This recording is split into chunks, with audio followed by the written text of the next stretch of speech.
The company parking lot, early morning, thin fog rising. A single dad janitor pushes his cleaning cart, around 40 years old, stops next to an old Mustang, paint chipped, body worn. The CEO walks out with a group of investors, expensive suits, important people. One investor points at the car. "What is that junk doing here?" The CEO laughs. "That car is junk." Laughter ripples through the group. The single dad says nothing, just puts his keys in his pocket. His phone buzzes. Text from his son, "Dad, do not forget my science fair." He nods to the security guard. "I will move it." And no one knows that in 30 seconds, the entire parking lot will freeze. That this janitor built something worth $2 billion under that peeling paint. Type disrespect if mocking someone like this crosses a line. His name is Eli Parker, 44 years old, single father, works as a janitor at a tech company. His son is Noah, 10 years old, science obsessed, loves engines, loves mechanics, loves how things work. Eli's life is simple. Wake up, work, go home, take care of Noah, repeat. He does not complain, does not ask for recognition, does not need attention. He just does his job. Cleans offices, empties trash, mops floors. People walk past him. Do not see him, do not acknowledge him. That is fine. Eli is used to it. But the Mustang, the old Mustang in the parking lot, that is different. It was his father's car, a 1967 Mustang, original frame, classic body. His father gave it to him before he died. Take care of her. She has good bones. Eli did, but he did more than take care of it. He rebuilt it completely, from the inside out. The exterior stayed the same. Chipped paint, worn body, looked like junk, but under the hood, everything was different.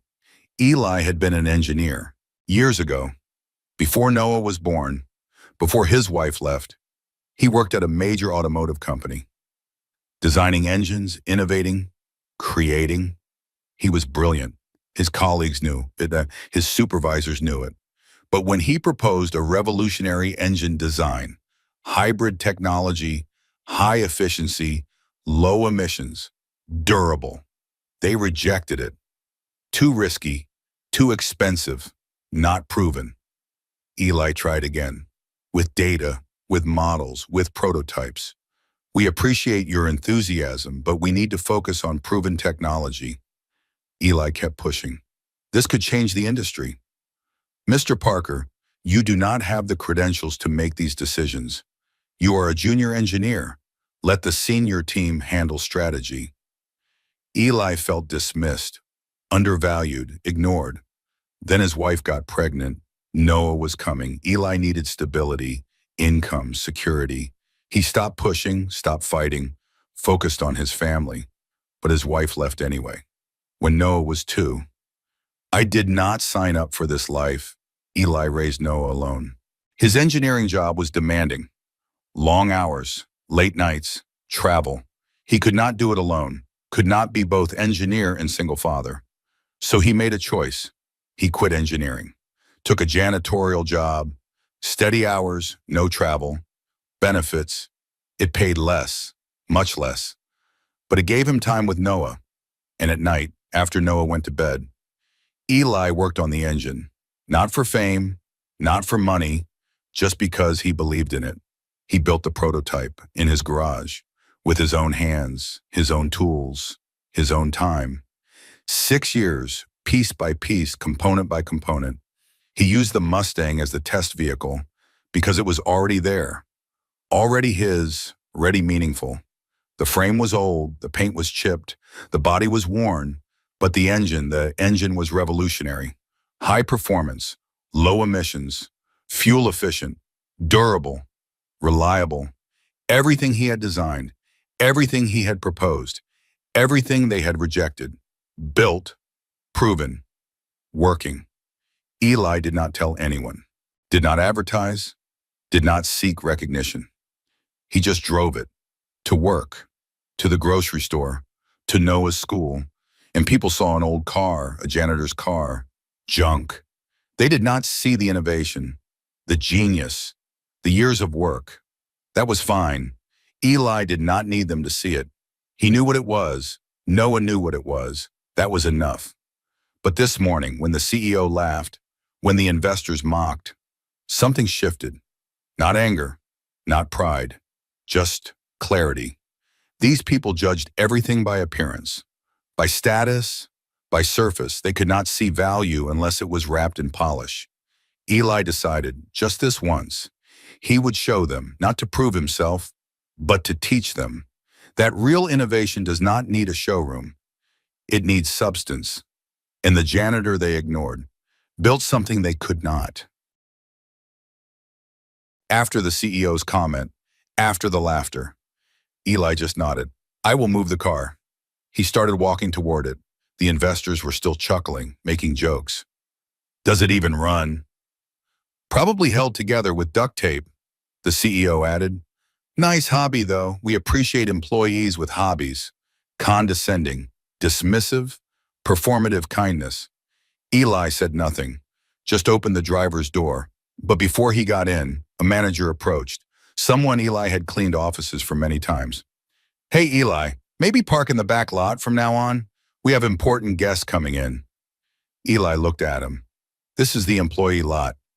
I know, but optics. Optics. Yeah, just go for today. Move it to the back. Eli nodded. Sure. He was used to this, being invisible, being asked to stay out of sight. But then Noah appeared, walking from the bus stop, wearing his backpack, coming to meet his dad. It was early release day. School ended at noon. Eli had promised to pick him up, take him to set up his science fair project.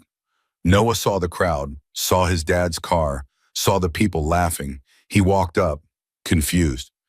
Dad, what is going on? Eli put his hand on Noah's shoulder. Nothing, just moving the car. One of the investors noticed Noah. This your kid? Eli nodded. Yes. He likes cars too? Noah answered proudly. Yes, sir. My dad built the engine in this one. It is amazing. The investors smiled, polite, patronizing. I am sure it is, buddy. But they did not believe him. They thought it was a kid exaggerating, proud of his dad's hobby. Noah looked at his father. Dad, should we show them? Eli hesitated. He did not want to make a scene, did not want to prove anything. But Noah looked hopeful, excited, believing in him. Eli sighed. Okay, just for a second. He opened the hood. The investors gathered around, out of politeness, out of curiosity, out of condescension. They expected to see a standard engine, maybe slightly modified, amateur work. But what they saw made them pause. The engine was clean, pristine, professionally assembled, custom fabricated parts. Precision engineering. One investor, an engineer himself, leaned in. This is not stock. Eli nodded. No, it is completely custom. The engineer looked closer. What is the displacement? 3.5 liters, hybrid electric assist, regenerative braking, adaptive fuel mapping. The engineer's eyes widened. You built this? Yes. Where did you get the specs? I designed them. The other investors were confused, but the engineer understood. This was not a hobby. This was professional work. Can you start it? Eli looked at Noah. Noah nodded eagerly. I got in, turned the key. The engine roared to life, but not loud, not aggressive, just powerful, controlled, perfect. The sound was distinct, a deep rumble, smooth idle, no vibration, no rough spots. The engineer's face changed, shock, recognition, disbelief. He pulled out his phone, pulled up a document, a technical schematic. He compared it to the engine, his hand shaking. Then he looked at Eli. This architecture, I know this architecture. Eli said nothing. The engineer turned to the CEO. Do you know what this is? The CEO shrugged. An old car? No, this is the same engine design that Autotech Solutions is trying to acquire. The one valued at $2 billion. The parking lot went silent. The CEO's smile disappeared. What? The engineer showed her his phone. Look, the patent filings, the prototypes, this is the same core design. He looked at Eli. How do you have this? Eli spoke calmly. Because I designed it. 7 years ago, I submitted it to my previous employer. They rejected it. The engineer scrolled through his phone. What was your previous employer? Apex Automotive. The engineer's eyes went wide. You are Eli Parker? Yes. The Parker who filed the original hybrid propulsion patent? Yes, the CEO interrupted. Wait, you are an engineer? Eli looked at her. I was. Now I am a janitor bar here, at your company. The CEO looked embarrassed, confused. Why did not you tell us? You did not ask, and it did not matter. I needed a job with stable hours so I could raise my son. Noah stood next to his dad, proud, beaming. The engineer was still in shock. Do you realize what you have here? This engine. If it works as designed, it is worth billions. Eli nodded. I know, but I built it for my son, to show him that you do not give up on good ideas, even when people say no. The CEO tried to recover. Mr. Parker, I apologize. I had no idea. Eli looked at her. You called my car junk. You laughed. You told me to pump it bum because it did not look expensive. The CEO had no response. Eli continued. That is fine, but maybe next time, do not judge things by how they look. He turned off the engine. Close the hood. I am late for my son's science fair. He got in the car. Noah climbed in beside him, and they drove away, leaving the investors, the CEO, the manager, all standing in silence, staring at the empty parking space, where a $2 billion engine had just been. Do you think they are about to realize something?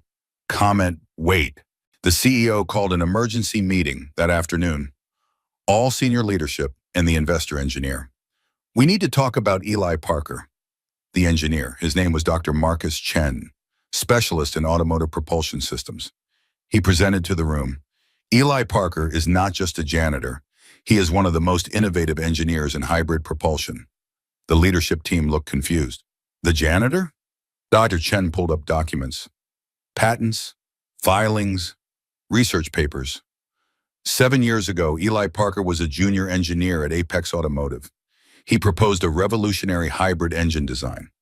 He showed the schematics, high efficiency, low emissions, regenerative systems, adaptive fuel mapping, everything the industry has been trying to achieve.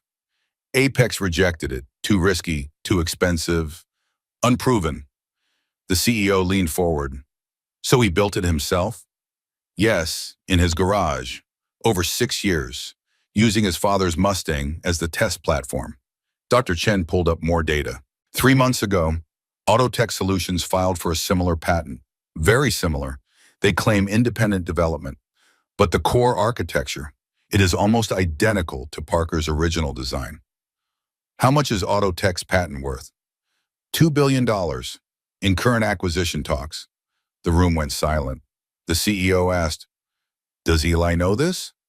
I do not know, but if he has the original patent filing, the original prototype, he could challenge Autotech's claim.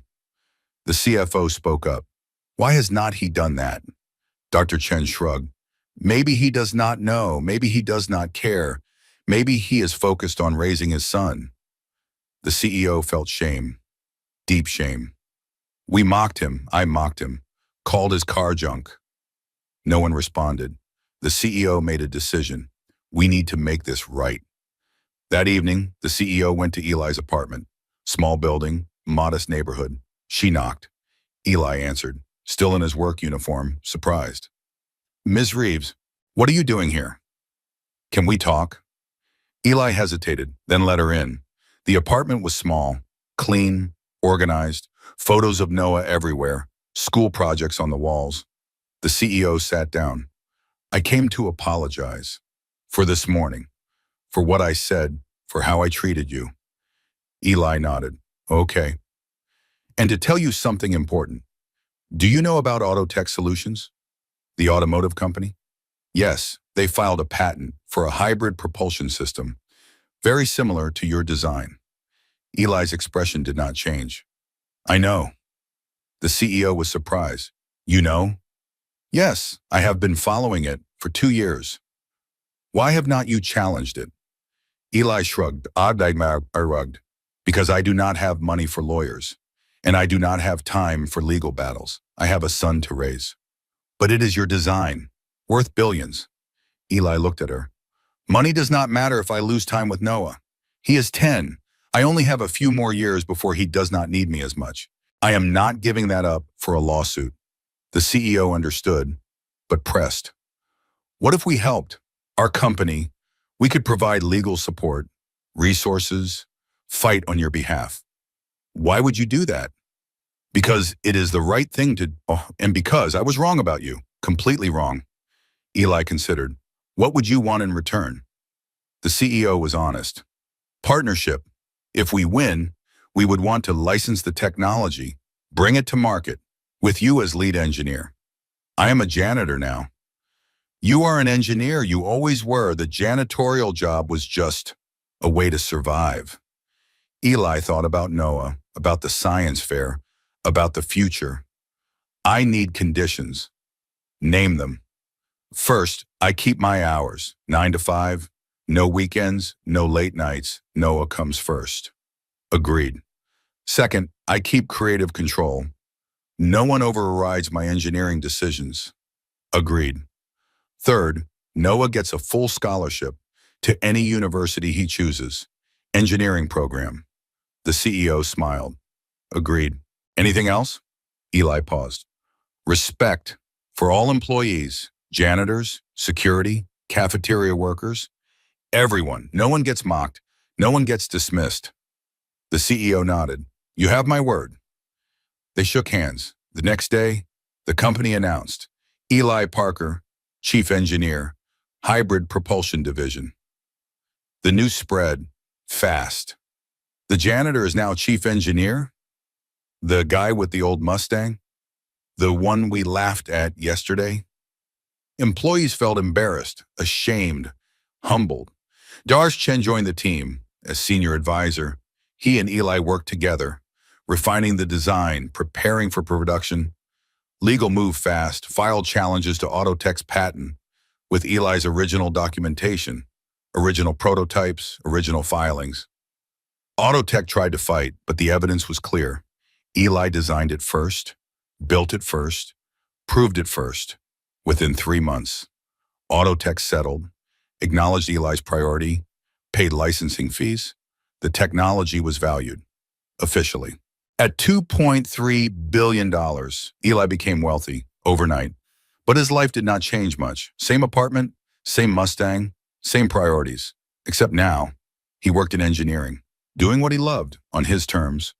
Noah's science fair project won first place, a model hybrid engine based on his dad's design. At the awards ceremony, Noah said, "My dad taught me, good ideas do not need permission. They just need persistence." The crowd applauded. Eli stood in the back, proud, quiet. After the ceremony, the CEO approached. "Thank you for giving us a chance, for trusting us." Eli nodded.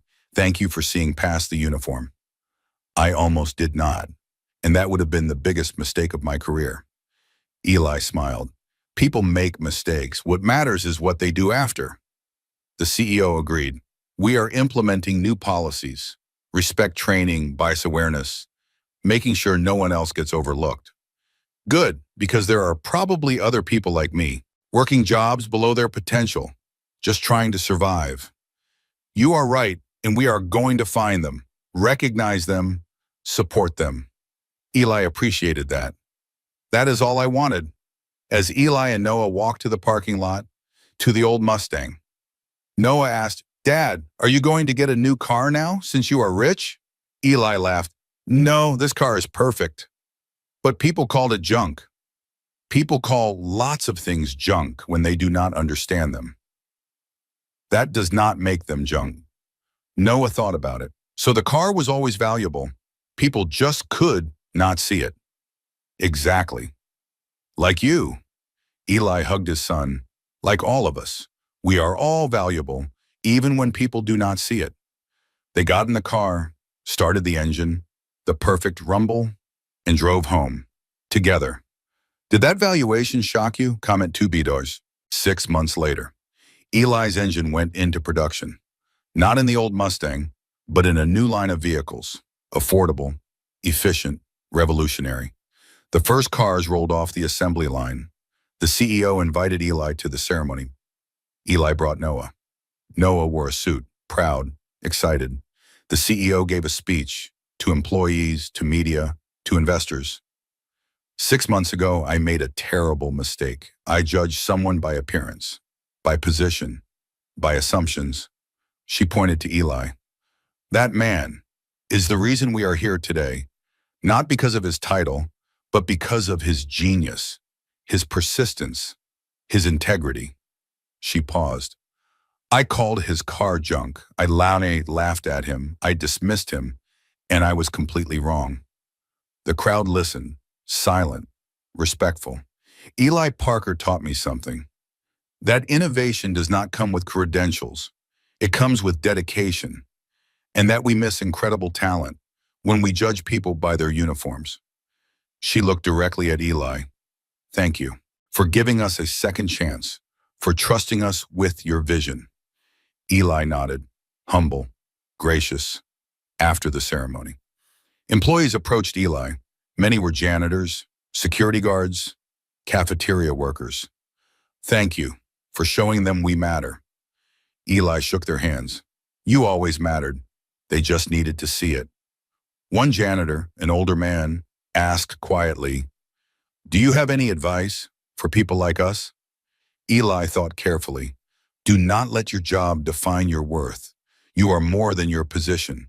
And if you have an idea, a passion, a dream, do not wait for permission. Build it, even if it is in your garage, even if people laugh, build it. The janitor smiled. Thank you. That evening, a new segment aired. From janitor to chief engineer, the $2 billion engine built in a garage. It went viral, millions of views, shares, comments. This is the most inspiring story of the year. Never judge a book by its cover. That CEO deserves credit for making it right. But Eli did not read the comments, did not watch the coverage, did not enjoy the fame. He just went home, made dinner with Noah, helped with homework. Normal life, the life he wanted. Noah asked, Dad, are you famous now? Eli laughed. A little bit, but it will pass. Do you like it? Not really, I just wanted to build something good. The attention is extra. But people respect you now. Some people do, but the people who matter, you, our neighbors, our friends, they always respected me. Noah nodded. I always knew you were smart. Thank you, buddy. That means more than any article. A few weeks later, Apex Automotive, Eli's former employer, called. They wanted to apologize publicly and offer him a position, Chief Innovation Officer, unlimited budget. Eli declined, politely. Why, they asked. Because you had your chance. You rejected the idea. You rejected me. I have moved on. We made a mistake. Yes, you did, and mistakes have consequences. I am happy where I am. He hung up. Noah heard the conversation. They want you back? Yes, but I said no. Why? Because loyalty matters. The people who believed in me, when I was a janitor, they deserve my loyalty, not the people who only see value after success. Noah understood. That makes sense. Eli smiled. Plus, I like my current job. Good hours, good people, and I get to pick you up from school every day. That is the best part. For me too. That night, Eli sat in the garage, looking at the Mustang, still chipped paint, still worn body. He could restore it now, make it shine, make it pretty, but he did not want to, because the car was perfect, exactly as it was, a reminder that value is not about appearance. It is about substance, and that the best things in life are often hidden under layers of paint, waiting for someone who actually looks. 1 year later, Noah's 11th birthday, Eli took him to the Science Museum. special exhibit on automotive innovation. And there, in the center of the main hall, was Eli's engine, on display, plaque underneath. The Parker hybrid engine designed by Eli Parker, revolutionary propulsion system valued at over $2 billion. Noah stood in front of it, amazed. "Dad, that is yours." Eli nodded. "That is ours. I built it for you, to show you what is possible." Families walked around, reading the plaques, taking photos. One father read aloud to his daughter. This engine was built in a garage by a man working as a janitor while raising his son alone. The daughter asked, why was he a janitor if he was so smart?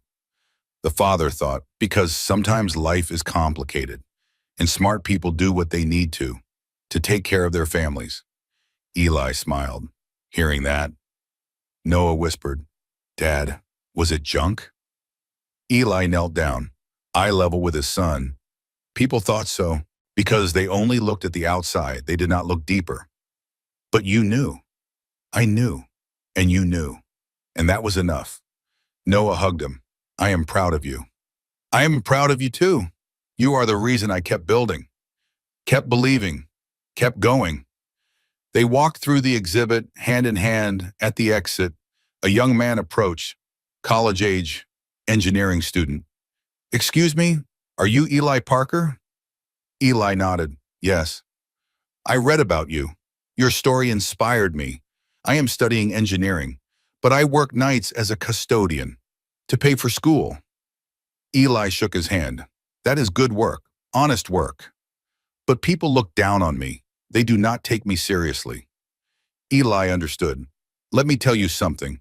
Your job does not define you. Your ideas define you. Your work defines you. Your character defines you." The student listened.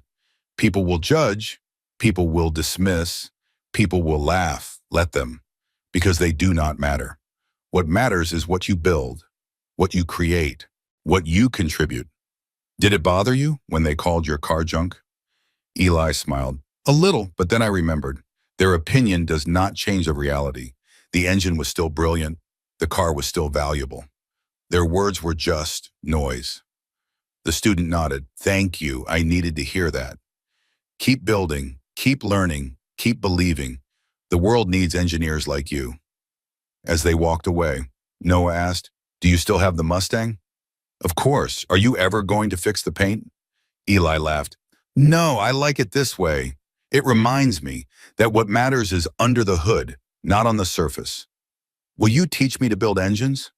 "I already am, every day, by showing you that you do not give up, that you do not wait for permission, that you build what you believe in." Noah smiled. "Can we go home and work on something?" "Absolutely. What do you want to build?" "I do not know yet, but I will figure it out." Eli put his arm around his son. "That is all you need. Curiosity, persistence, and someone who believes in you." "You believe in me. Always. No matter what." They walked to the parking lot, to the old Mustang, still chipped, still worn, still perfect, and drove home to build, to dream, to create, together. If real innovation comes from anywhere, comment anywhere. Do not judge anything by the paint on the outside. There are engines worth billions, hidden under rusted hoods. Eli did not silence that parking lot with showmanship. He silenced it with quality, with substance, with proof, and sometimes the person being mocked is driving the future home to teach his son. Real talent does not need polish. It needs recognition. It needs opportunity. It needs someone willing to look deeper. The CEO laughed at junk, but learned to see genius. The investors dismissed a janitor, but discovered an innovator. And Eli, he just kept building, quietly, persistently, brilliantly. Not for fame, not for wealth, but for his son to show him that your worth is not determined by your title, your uniform, your appearance, but by what you create when no one is watching. Subscribe if you believe true talent does not need polish to shine.